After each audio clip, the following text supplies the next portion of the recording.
ఒకసారి స్కూల్లో రాము అండ్ లక్ష్మణ్ అనే ఇద్దరు విద్యార్థులు గొడవ పడతారు. అయితే వీళ్ళిద్దరు గొడవ పడడాన్ని ఆ స్కూల్ ప్రిన్సిపల్ చూసి వీళ్ళిద్దరిని కూడా ఆఫీస్ రూమ్లోకి పిలిచి ఇద్దరిని కూడా కొంతవరకు కౌన్సిలింగ్ ఇచ్చి పంపిస్తాడనమాట. అయితే నెక్స్ట్ డే వీళ్ళ ఇద్దరు స్టూడెంట్స్ వాళ్ళ ఫాదర్ ఇద్దరు కూడా ఆ ప్రిన్సిపల్ దగ్గరికి వస్తారు.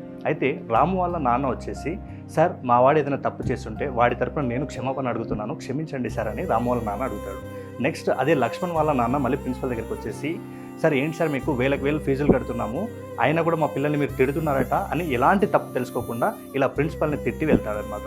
అయితే ఈ సన్నివేశం జరిగిన తర్వాత కూడా ఒక 20 years తర్వాత మనం ఈ సీన్ కట్ చేస్తే అదే ఇద్దరు విద్యార్థులు మళ్ళీ ఆ గురువు గారికి, ఆ ప్రిన్సిపల్ సార్ గారికి ఎదురుపడ్డారు. రాము ఒక మంచి ప్రొఫెషన్లో సెట్ అయి చాలా అద్భుతంగా ఉన్నాడు. అదే లక్ష్మణ్ తన ఇంట్లో చిన్న చిన్న పనులు, కూలి పనులు చేసుకుంటూ జీవనం సాగిస్తున్నాడు.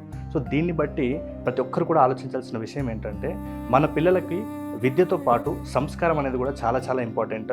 సో ఆ సంస్కారం పేరెంట్స్ నుంచి, అలాగే ఆ చుట్టూ వాతావరణం నుంచి నేర్చుకునే అవకాశం ఉంటుంది. కాబట్టి మనం మన పిల్లలకి మంచి సంస్కారంతో పాటు చదువు అందించినప్పుడే వాళ్ళు మంచి పొజిషన్లో ఉండడానికి ప్రతి ఒక్కరు కూడా కృషి చేసిన వాళ్ళు అవుతారు.